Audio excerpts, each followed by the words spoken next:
चलिए, so let's go ahead. मैं भी अभी धीरे धीरे सेल खत्म हो जाए, फिर हर दिन एक एक चैप्टर उड़ा देंगे, मजा आएगा। जल्दी जल्दी सारदवा हमें सरले हमें रिवीजन करीबा ना। 12th पढ़ेंगे, फिर रिवीजन करेंगे, फिर 11th रिवीजन करेंगे, फिर 12th रिवीजन करेंगे, फिर 11th रिवीजन करेंगे, फिर हम 12th रिवीजन करेंगे, फिर हम 11th रिवीजन करेंगे, फिर हम 12th रिवीजन करेंगे। ठीक है, चलिए। सो हम लोग एक्चुअली डिस्कस कर रहे थे स्ट्रक्चर ऑफ द क्रोमोसोम्स। ठीक है, structure of the chromosomes. Okay, तो इसको हम लोग अभी चल रहा था हमारा, तो इसलिए हम लोग कंटिन्यूड मार देंगे। ठीक है, तो structure of the chromosomes continue. चलिए, सो अब actually before going into that topic, मैं आपको दिखाना चाहूंगा जो actually what is the concept of a chromosome, what is the concept of chromonemata and so on. समझ में आया? तो वो मैं आपको दिखाना थोड़ा सा चाहूंगा। सो सेल निकाला जाए, एंड एक्चुअली क्या है, you should know that that is called chromosomal packaging. उस कंसेप्ट को हम लोग बोलते हैं क्रोमोसोमल पैकेजिंग। तो उसमें थोड़ा सा क्लियरर पिक्चर कौन सा है, ये वाला एक अच्छा पिक्चर है। फिर दिख रहा है आपको, ये वाला एक अच्छा पिक्चर है। फिर ये वाला एक बेटर पिक्चर है। ओके,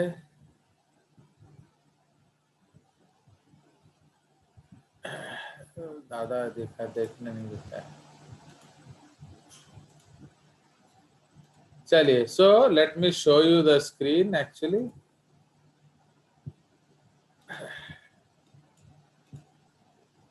सो अब अगर हम लोग ये डायग्राम देखने का कोशिश करेंगे, if you see this diagram, तो थोड़ा सा बड़ा किया जाए। फाइन, क्या उसका नेक्स्ट वाला कौन सा क्लियर कट पिक्चर है, ये ज्यादा सुंदर है एक्चुअली। तो अगर आप इस पिक्चर को थोड़ा देखेंगे तो ये भी बहुत छोटा, रेजोल्यूशन पुअर हो जाता है ना।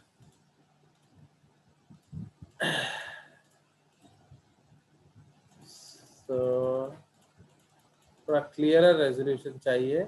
ये आप देख रहे हो, तो these are the basic diagram. अगर हम लोग देखेंगे टेलोमियर, सेंट्रोमियर, सिस्टर क्रोमेटिड्स, ये आपका बेसिक कंसेप्ट है आपका जो क्रोमोसोम का। ये आपका जो है एनसीईआरटी लेवल है actually. So this is your NCERT level. Okay, ये हैंग करने लगता है, ज्यादा खोलोगे। तो ये जो है आपका NCERT level of the chromosome है। एंड यहाँ आप क्या देख रहे हो, सो this is the DNA part actually. Okay, ये डीएनए पार्ट है। Okay, the centromere part. And ये जो बाहर देख रहे हो, ये जो ग्रीन ग्रीन लगा हुआ है, so this is the kinetochore. And ये जो ब्लू ब्लू है, ये स्पिंडल फाइबर्स वहां से ओरिजिनेट कर रहा है। ठीक है, so this is the drawing which you are seeing here. तो और थोड़ा सा क्लियरर पिक्चर हमें चाहिए। ये भी अच्छा है, बट बड़ा करने से कैसे होगा पता नहीं। चलिए, ये और भी थोड़ा बेटर डायग्राम है। So are you able to see this diagram? Yes, sir. Yes, sir. Yes, sir. तो ये क्या देख रहे हो आप, ये आपका क्रोमाटिन मटेरियल है, देख रहे हो? सो ये क्रोमाटिन मटेरियल है, मतलब पैकेज्ड। ठीक है, फिर इसको हमने खोला, तो these are the nucleosomes, each ball. तो इसको न्यूक्लियोसोम नहीं दिखाना चाहिए, ये गलत दिया हुआ है, ये सोलेनॉइड मॉडल कहलाता है। ओके, तो ये जिसको इन्होंने न्यूक्लियोसोम दिखाया है, ये एक्चुअली मैं इसको मिटा दूंगा। अब दिस इज व्हाट जेजेस डज, समझ में आया कि वो अपना कंसेप्ट आप पे थोपता है, समझ रहे हो? तो ये जो स्ट्रक्चर आपको दिखा रहा है, ये एक्चुअली न्यूक्लियस नहीं है। तो ये आपका क्या है बताइए?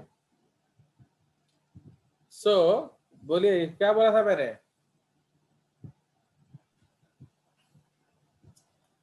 देख रहे हो सब सुनते ही नहीं हो। These are called solenoids. Okay तो ये आपका सोलेनॉइड मॉडल है। ओके सोलेनॉइड मॉडल्स, ठीक है। So this one is the solenoid models या सोलेनॉइड स्ट्रक्चर। तो एक्चुअली आपका न्यूक्लियोसोम कौन सा है? ये वाला। सो this is called the nucleosome. Okay तो दिस ये जो बॉल, ये जो सिंगल गोला है, so this is called the nucleosome. Understood? तो ये आपका न्यूक्लियोसोम है। आया समझ?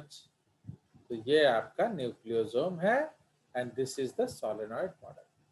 तो एक्चुअली डीएनए जो डबल हेलिक्स है, इसको हम लोग पैक करते हैं विथ हिस्टोन प्रोटीन। ये हम करेंगे अभी। फिर उसको हम क्या न्यूक्लियोसोम बनाते हैं। अब ये न्यूक्लियोसोम फिर हायर पैक होके आपका अलग अलग स्ट्रक्चर्स बनता है। फिर अल्टीमेटली देख रहे हो यहाँ लिखा भी है सोलेनॉइड क्रोमेटिन फाइबर। देख रहे हो? अब जो आद्या जना क्या बोल रही थी, सर गलत बोल रहे हैं, बट देखो इधर लिखा है आपका सोलेनॉइड क्रोमेटिन फाइबर। ओके तो यही वही है सोलेनॉइड मॉडल्स। तो ये जो क्रोमेटिन फाइबर आपका है, तो नॉर्मल सेल में आपका इस तरह से क्रोमोसोम होगा इन chromatin fibre model.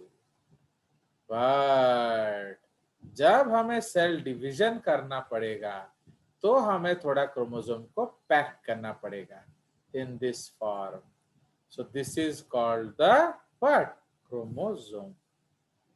Okay so ये क्रोमोसोम है, ये क्रोमाटिन। कोई शक? So this is the no sir. Case. और भी अच्छा फोटो, हाँ वो पूछ सकते हो, यू कैन आस्क। और भी एक्चुअली क्या है ना, तुम लोग जो बिल्कुल को डिसइंटरेस्ट करा देते हो, तो इसलिए थोड़ा मैं भी आउट ऑफ फॉर्म हो जाता हूँ। जैसे अर्नब को लोग ऐसे छेड़ने से वो एक्टिवेट होता है, उसी तरह से मुझे भी कोई डाउट वाउट पूछने से मैं एक्टिवेट होता हूँ। बट तुम लोग तो कुछ करते ही नहीं हो, इसलिए फिर मन दुखी हो जाता है आपका। चलिए मैं और एक दो मॉडल आपको दिखाना चाहता हूँ। एक अच्छा फोटोग्राफ था, देख रहे हो? तुम लोग अच्छा पढ़ नहीं रहे हो करके फोटोग्राफ भी अच्छा नहीं मिल रहा है। दिस इज द कंसेप्ट कि since you are not serious, अच्छा चीज ठीक टाइम में ढूंढने से भी नहीं मिलता है ना। क्या बोल रहे हो? चलिए सो ये आपको एक व्यू दिखाया जा रहा है, ठीक है। So now let me show you a view. ये देखिए, सो ये आप देख रहे हो। सो this is the concept of A what? Chromosome. तो आप देखिए जो क्रोमोसोम आर्म्स आपस में जुड़े हुए हैं, तो वैसा नहीं होता है। So the chromosome arms are attached to each other with the help of what? Cohesin proteins। देख रहे हो? तो ये आपका कोहेजिन प्रोटीन्स है। ये जो पर्पल वाला प्रोटीन क्या है? ये काइनेटोकोर है। तो काइनेटोकोर के लिए हमने क्या पढ़ा था? दे आर एमटीओसीज और MTGs, microtubule generating structures. Okay MTOCs क्या है? Microtubule organizing centre. तो इसलिए वहां से माइक्रोट्यूब्यूल्स आपका आ रहा है and the protein which is actually helping in the production of microtubules, ये क्या है? That is called shugoshin. देख रहे हो कितना हायर कंसेप्ट है, बट तुम लोग को क्या करूंगा समझ में नहीं आ रहा। तो देख रहे हो, सो ये आपका बेसिक कंसेप्ट है। So this is the concept of your क्या जो आज का, this is the today, this is the जेजेस क्रोमोसोम। समझ रहे हो? जो कि मैं पढ़ाना चाहता हूँ, बट तुम लोग मुझे मजबूर करते हो ये वाला पढ़ाने के लिए। देख रहे आत्मन स्वाई आ गया मजा। So you are forcing me to teach this, तो मैं पढ़ा दूंगा, मुझे क्या है। अब देखिए, तो ये एनसीईआरटी क्रोमोसोम है. So these are the arms. तो what are they called as? तो these are called the chromatids. ठीक है. एंड उस क्रोमाटिड्स में हम लोग छोटा छोटा कैप्स लगाएंगे. ओके. सो दीज कैप्स, तो ये एंड में हम लोग थोड़ा कैप लगा देंगे.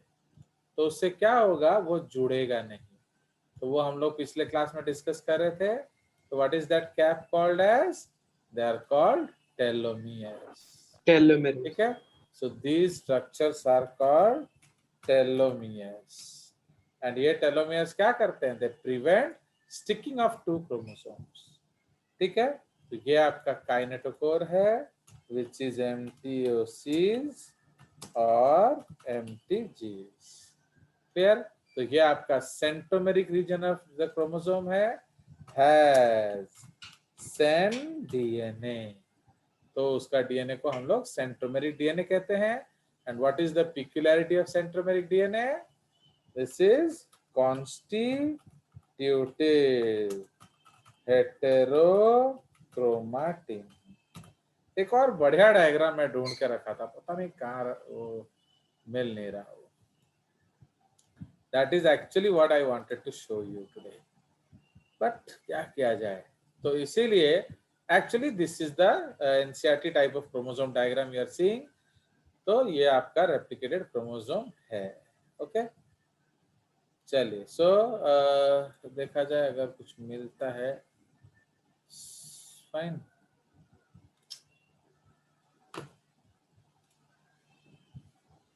इसको क्लियर किया जाए चित्र को.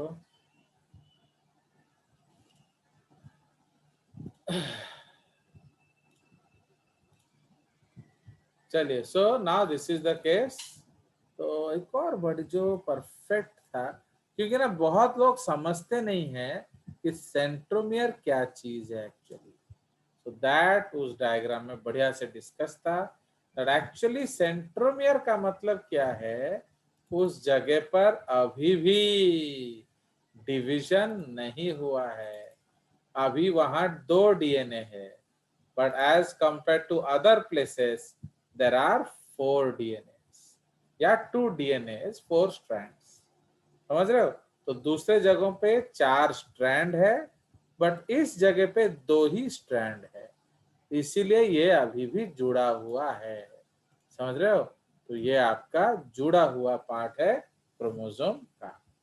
तो दैट इज व्हाई सेंट्रोमियर में अभी तक क्रोमोसोम डुप्लीकेशन नहीं हुआ है. So this is what you have to understand. Actually, I'm not able to locate that diagram. कहाँ रख देता हूँ मुझे भी नहीं पता. It is your bad luck.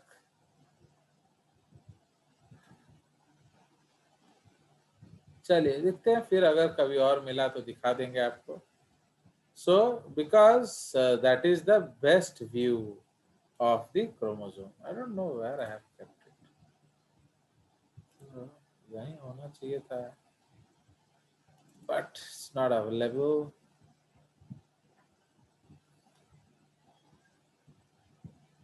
चलिए. So let's not waste time. So we will go ahead. तो इसलिए अब हम लोग डिस्कस कर रहे थे. तो स्ट्रक्चर ऑफ क्रोमोसोम में हमने क्या क्या पार्ट्स डिस्कस कर लिया था. We have discuss telomere. And जो टेलोमियर के लिए मैंने आज आपको इस साल का नोबेल प्राइज का कॉपी भेज दिया है, मिला कि नहीं?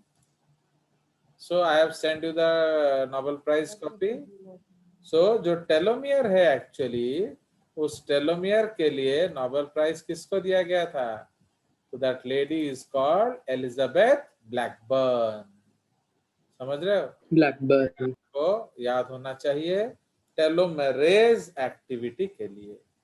Okay. So telomeres, telomeres. Okay. So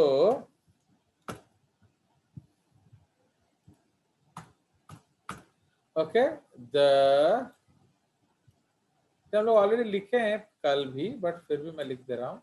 The Nobel Assembly at Karolinska Institute has awarded the Nobel Prize in MNP jointly to Elizabeth Blackburn, Carol Greider, and Jack Szostak for the discovery of how chromosomes are protected by telomeres and the enzyme. क्या? Telomerase. तो telomerase bracket में हम लोग लिख लेंगे which is an RNP. What is RNP? Ribonucleoprotein. तो समझ रहे हो? तो एंड ऑलरेडी हम लोगों ने पिछले क्लास में डिस्कस किया था कि वो उसमें एक छोटा सा आरएनए टेम्पलेट होता है एंड रिवर्स ट्रांसक्रिप्टेज एंजाइम होता है. तो जो छोटा सा आरएनए टेम्पलेट है उसी को रिवर्स ट्रांसक्रिप्टेज डीएनए बना बना के एंड्स पे जोड़ देता है. तो समझ रहे हो? तो जब एंड्स पे जोड़ देगा तो व्हाट हैपेंस? दोनों, सपोज दो क्रोमोसोम आसपास आ रहे हैं, तो when the two chromosomes are coming close to each other, दोनों का जो टेलोमियर में डीएनए है वो सेम है. तो वो क्या करेगा? ए के पास ए है, टी के पास टी है, जी के पास जी है, सी के पास सी है. तो वो सिंगल स्ट्रैंडेड रीजन है. तो वो क्या होगा? It will not pair. ठीक है? तो वो पेयर नहीं करेगा. प्लस आज मैंने आपको कल बताया भी था दैट, क्या बताया था? That telomerase activity is associated with the life of the chromosome, and so the life of the cell, and so the life of the organisms. ठीक है? Now faulty telomerase. Okay, faulty telomerase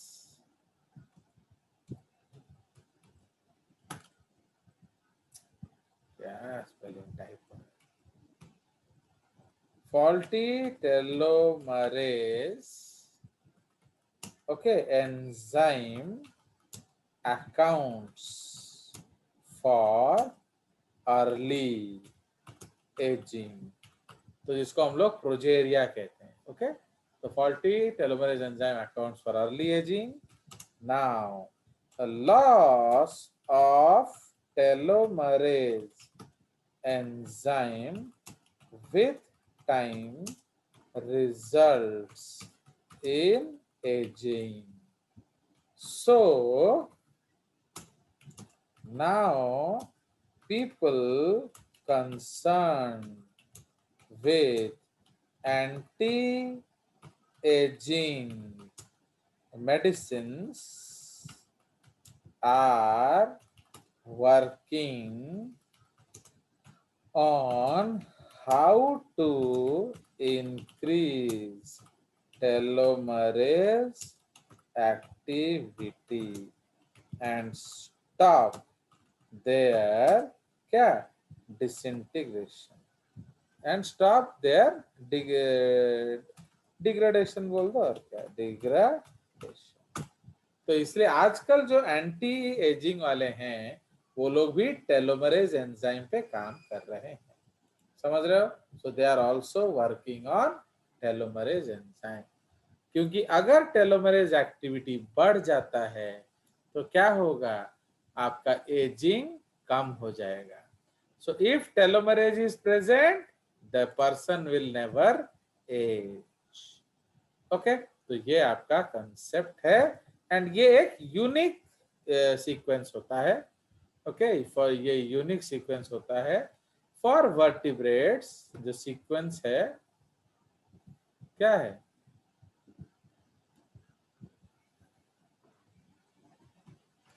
okay, तो for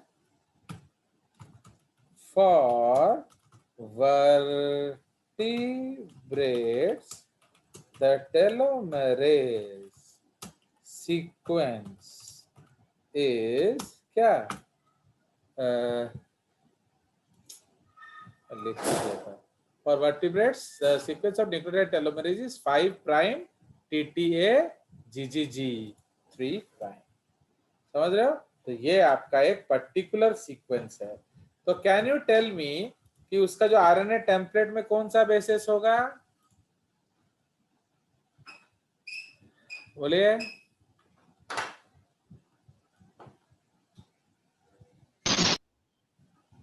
तो what will be the Yes, basis? sir. हाँ बोलो, yes sir क्या बोल रहे हो? तो what will be the basis? So 5 to 3 बोलेंगे ना? क्या नहीं, आप अगेन ये सब आप भूल जा रहे हो concept, you are forgetting concept and again asking nonsense questions to मी।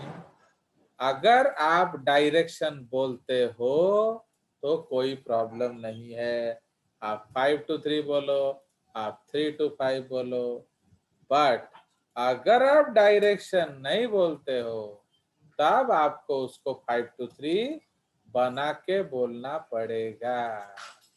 समझ में आया? चलिए और बोलिए। फिर देख रहे हो यही हाल है, अगर आप नहीं पढ़ोगे तो यही मजा आता है आप लोग का। This is what I can easily know that you are not reading and you have to pay the price, there is no doubt about it.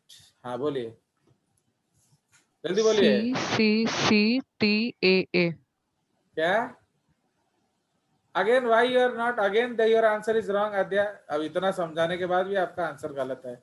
मैंने तो आपको 5 प्राइम दिया हुआ है ना, तो आप क्यों बिना 5 प्राइम का बोल रहे हो? तो if I have already given you 5 prime, you have to tell with the primes.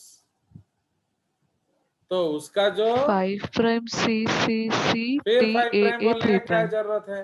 मैं तो 5 to 3 दिया हूं, तो आप 3 to 5 बोलो। हाँ बोलिए। सो 3 प्राइम क्या होगा? AAUCCC 5 प्राइम, क्योंकि वो आरएनए होगा, दैट इज नॉट डीएनए। समझ में आया? ऊपर आरएनपी लिखा है, राइबो न्यूक्लियोप्रोटीन, तो that is why it is an RNA strand. तो this sequence is repeatedly approximately 2500 times in humans. तो आपका जो ह्यूमन टेलोमियर है 2500 टाइम्स ये टीटीए जीजीजी रिपीट होता है, तो ऑब्वियसली उसका पेयर मिलना मुश्किल होता है। In humans average telomere length declines from about 11 kilobases at birth to fewer than 4 kb। अब समझ रहे हो मैं एजिंग क्यों बोल रहा हूं? I have to prove Yes, sir. My point. समझ रहे हो, मुझे अपना पॉइंट साबित करना पड़ता है। तो आप बोलोगे सर एंजाइम्स तो फिक्स्ड है, फिर एजिंग क्यों हो रहा है? बिकॉज धीरे धीरे उसका एज खत्म हो रहा है। वो तो शुरू बचपन में 11 किलो बेसिस था, बट मरते मरते क्या हो गया? सो मरते मरते so the average telomere length declines to ये, देख रहे हो, माने 11 किलो बेसिस से 4 kilo basis in old age, with the average rate of decline being greater than in men than in women। इसलिए men जल्दी एज अप होते हैं as compared to women, but ऐसा दिखता नहीं है, that is because of menstrual problems, है कि नहीं? Because menstrual जो menopause होता है उससे ज्यादा एजिंग होने लगता है in case of the women। चलिए, बट ये उसका टेलोमरेज एक्टिविटी का स्टोरी है, देख रहे हो? तो हर चीज एक साइंस टीचर को प्रूव करना पड़ता है, आप बोलोगे तो कोई सुनने वाला नहीं है। तो आया समझ? सो दिस इज द कंसेप्ट। तो अब उसी चीज को हम लोग और भी जस्टिफाई करेंगे। How much time we have? हो जाएगा। सो अब एक्चुअली ये टेलोमरेज कब यूज होता है? So during chromosome replication, the enzymes that duplicate DNA cannot continue their duplication all the way, okay, all the way to the end of a chromosome. So in each duplication, the end of chromosome is shortened. This is because the synthesis of Okazaki fragments requires RNA primers attaching ahead on the lagging strand। ये आप अगले साल ही समझोगे। The telomeres are disposable buffers at the end of chromosomes which are truncated during cell division। मतलब since ये last में इसको छोड़ दो, so their presence protects the genes before them on the chromosome from being truncated। तो समझ में आया? तो इसलिए अगर टेलोमियर है तो जीन्स कटता नहीं है, टेलोमियर्स कट जाते हैं। The telomeres are themselves protected by a complex of sheltering proteins as well as by the RNA that telomeric DNA encode। मतलब ये आपका जो this is your telomerase enzyme का बात कर रहा है, क्योंकि टेलोमरेज वो बार बार बना देता है भाई। जब